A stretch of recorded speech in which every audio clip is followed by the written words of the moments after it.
everybody. Welcome to my Phys Ed Summit session. My name is Nathan Cline, and today we're going to talk about success with stations. I use stations a lot in my everyday teaching to kind of break up students into small groups, helps keep numbers low, keep kids focused on what they're supposed to be doing. And today I'm going to share a lot of that with you on what I do in my classes. First, a little bit about me. My name's Nathan Cline. I got my bachelor's degree from Defiance College. It's a small school in Northwest Ohio. I'm getting ready to start my 9th year, all in elementary phys ed. I spent my first 4 years teaching in inner city Cleveland, and then I moved to the district I'm currently at, and this is my 5th year here. This is the first time I've ever done a Phys Ed Summit presentation, so I am hoping this goes well. I've done state and national presentations before.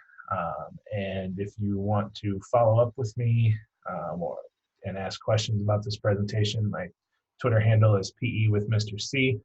And feel free to ask me any questions and I will help you in any way I can. So let's get started here. Why stations in phys ed and how many stations do you need? Why I chose to use stations years ago, the school I was teaching in had a very limited number of equipment. So I might have only had 6 basketballs, but 25, 26 students in a class. That's not going to work. So I chose to do stations, and by putting 6 kids in one station, I had a basketball for each student at that time. My other stations could be working on exercises, different skills, you name it, you can almost break it down and put it into a station. If you have large classes, it's a good way to keep students in smaller groups so you're not trying to corral 50 kids at one time. Multiple skills, like I mentioned, I had basketball going, I had fitness going, I might have had rolling a ball or tossing and catching, kicking, any skill that had a purpose and I had equipment for, I would find a way to use it. It's also a way at the end of one station to provide a quick little assessment, get feedback from students without having to wait for 20, 30 students to answer the same question. You get 6 kids who answer at a time. It gives you a chance to follow up with a student who might not have understood something or needs a little extra help. In terms of figuring out how many stations to use, I have floated back and forth between 5 stations and 4 stations. Depends on how long you have your students for. Like I said, the number of equipment that you might have, the amount of students. Right now, I do a lot with 4 stations at a time. It's easier for me to set up in the mornings, and it's easier for my students to clean up at the end of the day. 5 stations gets a little time consuming by the time you explain all your stations, and the kids don't always have a chance to get through all 5 in a class. What you see now are examples of how I lay the stations out in my gym. I am lucky enough to have a full basketball court and some extra on the side as in bleacher room. So I really have a lot of room, and I am very lucky and grateful for that opportunity. I also have volleyball court lines, which makes it real nice for introducing kindergarten stations, which we'll talk about a little later on.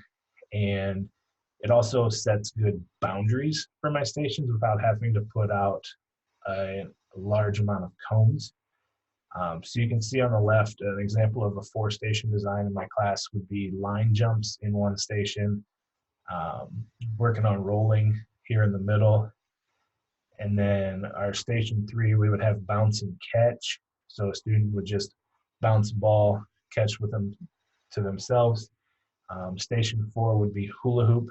Having station 4 here at the top provides a lot of room if I want to use throwing.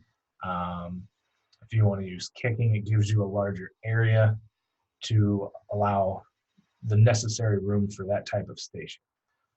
Over on the right is a 5-station design. So essentially I kept stations 1, 2, and 3 the same.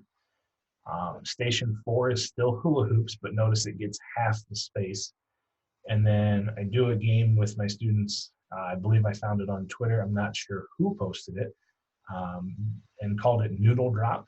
And I actually have a GIF of it later on in my presentation that you will get to see. So I would do that in Station 5.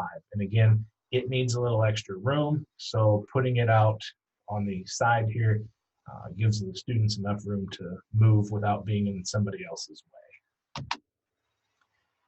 If you decide to use stations, one thing I've learned about kindergarten, trying to teach them 4 new skills at one time does not go well, and I would almost guarantee will not go well your first try. So to keep it simple with them, I just use the volleyball court lines that you saw on the diagram, and I put a slide up on the wall through my projector with 3 pictures of animals. I give them the length of a song, whatever it might be, and whichever station they're in, to split up and try to act like that animal. So the very first day we keep it easy with animals they would know real well how to move. A shark, seeing them slide on the floor is hilarious. Listening to them make monkey sounds, and when they're in Station 2 is pretty amusing.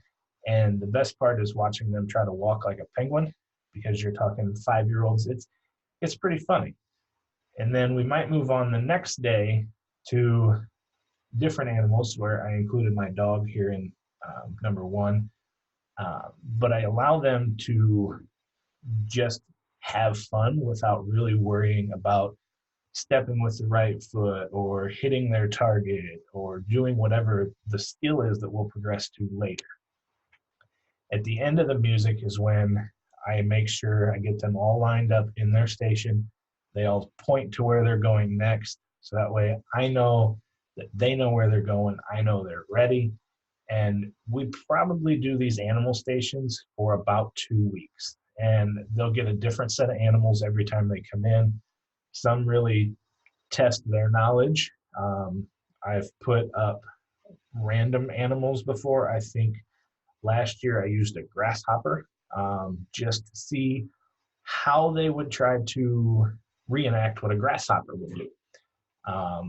Definitely saw them looking at each other, scratching their heads. It was pretty comical, and just have fun with it. I mean, they're kindergartners. They're new to your class for the most part. They're going to be new to stations. It's going to be a lot to take in. But this is the best way I can tell you to start with kindergartners in stations. Moving on to how I would start with 1st and 2nd grade. By the time they hit 1st and 2nd grade, I've had them for a year or 2 for the most part. They've done stations. They know how they work. So we can use very simple activities to reinforce what we might have done in kindergarten, to build upon that, and basically give a foundation to expand and grow throughout the year.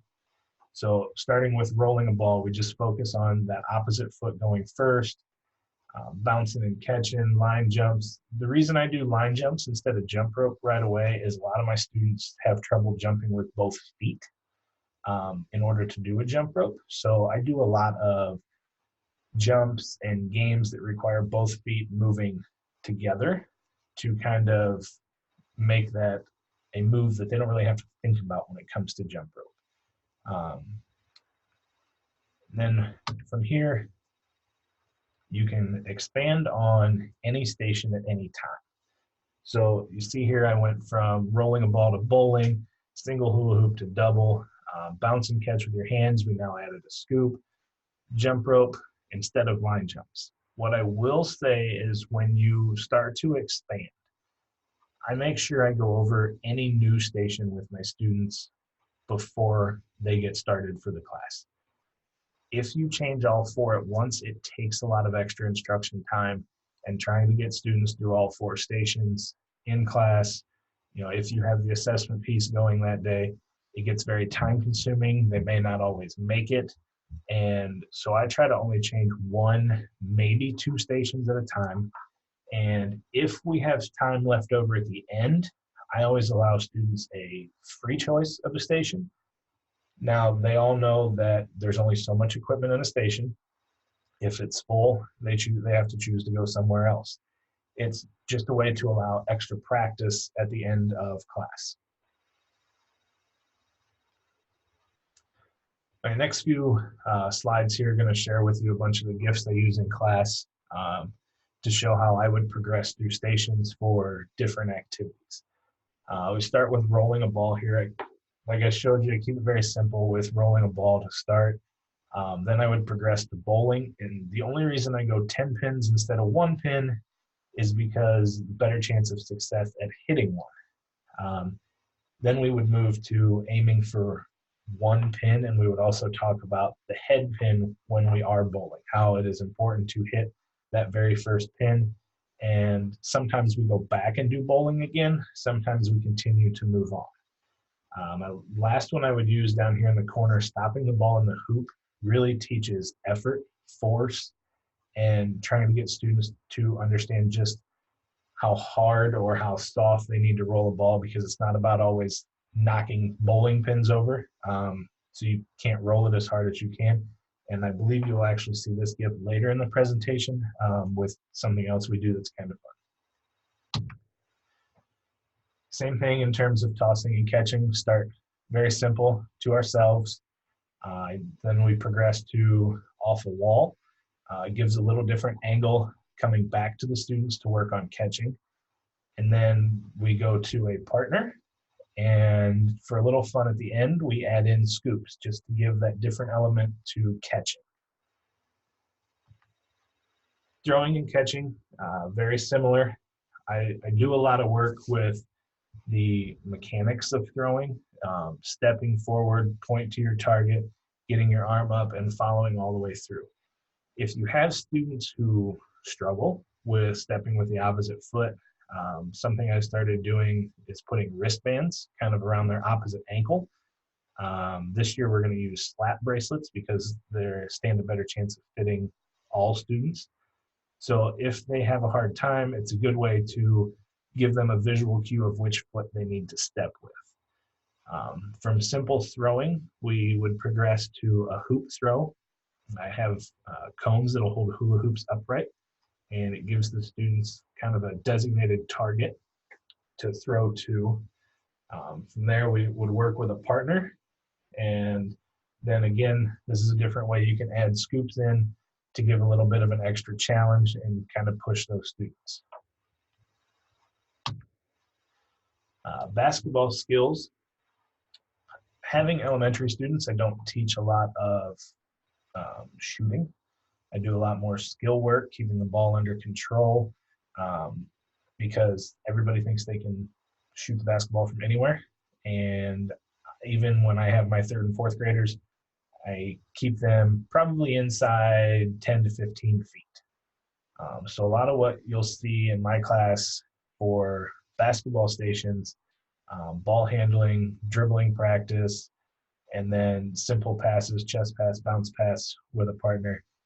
Like I said, just to reinforce keeping that ball under control, because a lot of them play basketball at home, they play basketball in different biddy leagues here, and those skills are just very important in their development.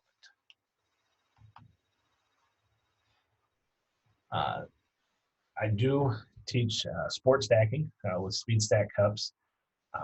I try to stick to 3 stacks, 3 3s, and 6 stacks. I don't really get into a cycle. It was very new to my students when I started here a handful of years ago. This year, I believe we're going to try to progress into it. It's just, if you've never done speed stacks, it is a lot of fun. This year, I got to go to the AAU Junior Olympics down in North Carolina and kind of work their big tournament and talk to a lot of teachers and share ways that they teach speed stacks in class.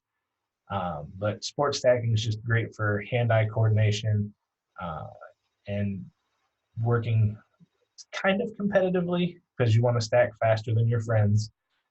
And even on the SpeedStacks website, they just recently came out with kind of a PE curriculum for different ways to teach the skills in your class. So that is something you can also check out if you're looking to get into teaching sport stacking. So earlier I mentioned working on rolling a ball with effort to stop it in a hoop. I found some of these ideas on Twitter from, I believe, Justin Cahill. He had his students basically rolling a ball, stopping it in a hoop, and then they progressed also, as you see, level 3 and 4, using it like a pool table, treating it like putt-putt, because not a lot of elementary teachers have golf clubs, so we used pool noodles to try to hit a small foam ball into a hula hoop. I added kicking it into the hoop, and I will tell you that it's not as easy as it looks. Um, Fun note, that ball that I have in that gift actually did not stop in the hoop, but that is the enjoyment of making a GIF. You can stop the video whenever you want, so it looks like it stopped in there. I did have a few students who figured that out, and I had to, come clean with them, but I told them they weren't allowed to tell anybody. So it's just different ways you can take a simple skill of stopping a ball in a hoop and putting levels to it. We start with the rolling, then we go to kicking, then they got to have fun and act like they were playing pool or putt-putt, and they really enjoyed the different challenge they came to every time in their station. I also try to incorporate fitness stations on a weekly basis. I just do one fitness station at a time because we've got skills going, and I don't want to make it feel like boot camp in the gym. So I've got 5 examples up here. Like I said, I only use one. With push-ups, sit-ups, even the balance, you can level them however you would like. So for my younger students, we might only do 3 sit-ups and then switch. For my 4th graders, it might be 10, or I encourage them to do as many as they can while their partner counts to 20. Just different ways to encourage them to kind of build upon what they already do. Push-ups, I think the most we go to is 5 or 10 for my older students. My kindergartners, when we get to this, I just have them hold themselves up almost like a plank. We just work on the form of holding. Even in 1st grade, we do the same thing. The balance one, I'll change different objects they'll stand on. That's just a foam block in that video there. I also have the balance disc. They're kind of the rubber disc, I guess you would call it, so you inflate with air. Sometimes those are fun for the younger kids. The older kids, I turn into little competitions, who can stand on the right foot the longest in their group, or who can stand the left foot the longest. Just different ways to kind of challenge the kids, all making them all fun. Like I said, I don't want it to feel like boot camp, and they don't always have to be exercises. There's the games that you can turn them into, and I'm sure we all know some type of fitness game or different idea that you can turn into a small station for anywhere from 4 to 6 students. Even these stations here you see could be some of the fun games you put in that fitness group as well, just to give it a break from what they might traditionally be used to. For example, my top 2 here, I just put a bucket on the floor and grabbed a couple different types of ball. On bucket bounce, it's actually a wiffle ball, like one of the plastic balls with holes in it that you might use with a scoop. My students definitely had fun realizing that ball does not like to bounce. And then once they realized how hard they had to bounce that, it was fun to give them a tennis ball, because what's the first thing they do is they think they got to bounce it really hard. They end up chasing a tennis ball all over the gym. So changing it up, using a different ball to bounce in a bucket. There are so many noodle games that you can turn into stations. Way back early on in the presentation, I had mentioned how I tried to keep my students moving with 2 feet in different activities. Noodle hop here in the middle is a great example of that. They have to squeeze the noodle with their feet in order to make the noodle move and lift it up to hop over their partners. Noodle drop is a lot of fun. I had mentioned it earlier in the station layout, where the students just hold a noodle up and you try to get to your partners before it falls down. Noodle tug of war is also something I found on Twitter, I think last school year. My wife had a lot of fun making this video with me. She did not think she was going to win this game, and turned out she was wrong. My balance is not very good, but she was a great competitor in this, and she will like knowing that she got mentioned in this presentation. The assessment piece in stations can be done a lot of different ways. Some people wait till the end of class and let all their students answer at one time.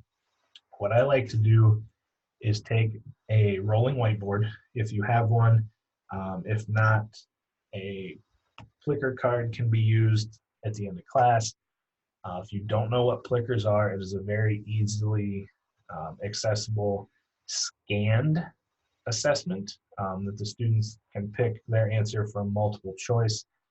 What I have pictures of here at the top of the slide have been called plagnets. They're actually Plickers that got turned into magnets. If you're looking into this, the magnets came from Amazon, and the templates were actually found on Mike Ginicola's website, the Phys Ed Depot. There are, I'm going to guess, close to 20 different examples where people have edited and created their own that fit their teaching. So you get to see an example of mine here. Across the bottom are some whiteboard examples that I would use. I like to set mine up at one station. That way the students can find their number and answer and place their magnet in the appropriate box when they're done in that station. So we've got jump rope on the left, basically asking how many times they can jump in a row. If it's 0 or 1, it would go in not yet. 2 to 5 would be almost. 6 to 9 would be got it. And if they can jump more than 10 times in a row, they get to put their magnet in wow. Now, it is kind of difficult to get students to be honest to start. We had to have a lot of talks last year about honesty and integrity in terms of where to put their magnet. Because we all know we have some students who can jump rope better than others. And the first day I got this out and went over this with the students, we had used regular Plicker cards before. I had a whole class try to tell me they all got more than 10 in a row. And we went over how many students, 10 in a row doesn't mean 5 now and 5 later. By the time I was done talking, I only had 4 left in WOW. Most students had moved to almost or got it, which, like I said, we went over how being honest matters, because we need to know, it's my way of knowing who needs help without calling them out in front of the whole class. I told them that's why their cards are numbered. Not everybody knows each other's number, and it's a good way to keep it in secret. In the middle down here, I would use this board for the basketball skills and the gifts that had 3 of me going at one time. It allows me to see how many skills the students can master. So there were 3 examples of dribbling, or 3 examples of handling a ball. I think it was around your waist, like figure 8 between the legs, and I don't remember what the third one was. But at the end of that station, the students would get to come up and put their Plicker magnet where they finished, or how many skills they know they mastered. And again, it's a way for me to know if we're ready to move on to a different station, if we're ready to progress to a different level, or if we need to kind of hang back and work on it a little longer because too many students are only getting 1 skill or 2 skills. And then the one on the right, I would use in any type of tossing and catching, throwing or catching, whether it's with scoops, whether it's by yourself, with a partner, just how many they catch in a row. If it's with a partner, I usually up those numbers. because you can get to 2 in a row real quick, and it's going to get 2 magnets at a time instead of 1. But you can put almost any level on this board for these magnets, no matter what your station is. It could be jump rope based, it could be sit up based, push up based, it could be, how you stack cups. There's so many different ways you can use this assessment that Plickers has been a great tool in my class.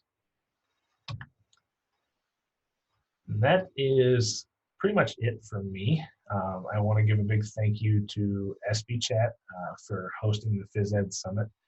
I also want to give a shout out to Phys Edagogy, who started the Phys Ed Summit years ago, and thank my family, my wife for her help making some of the videos, and my little guy for being a great video watcher, as mom and dad made some of those videos. I want to thank Ryan Nussbaum, who's a coworker of mine who was also in some of the videos, and listed some people below who were going to be my moderator. Becky Fulmer has a folder full of gifts that other teachers have contributed to, and some of those were mentioned below here that I took some of their videos from. On the right, you see apps that I use in my class. So we've got Team Shake is how I split up the kids for their groups or for their station assignments at the beginning. It's an app you enter your class list into and hit a button, it shakes them up randomly and splits them up into groups. Jiffy Cam and IMG Play were both ways to create GIFs that I used for this presentation that I used throughout the year. One thing I didn't mention, I know in this presentation, all of the videos had me in them.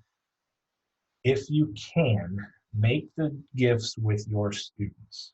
They love seeing themselves, seeing their friends, their siblings, cousins.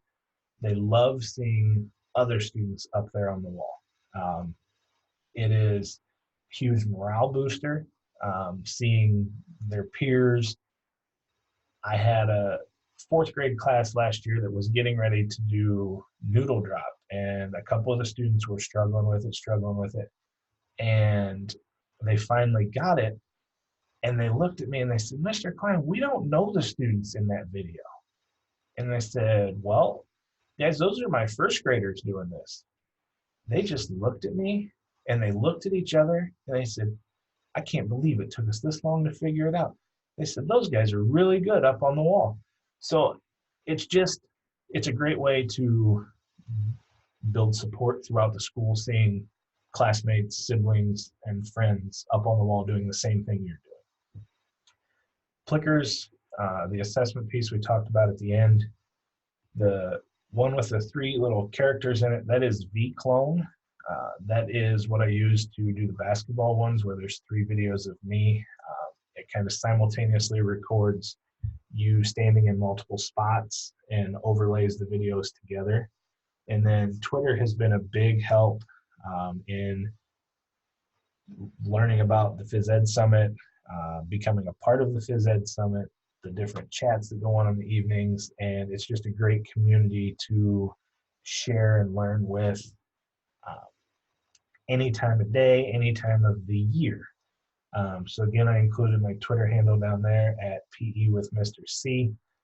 Like I said, you can reach out to me if you have any questions on doing stations. I would be happy to help.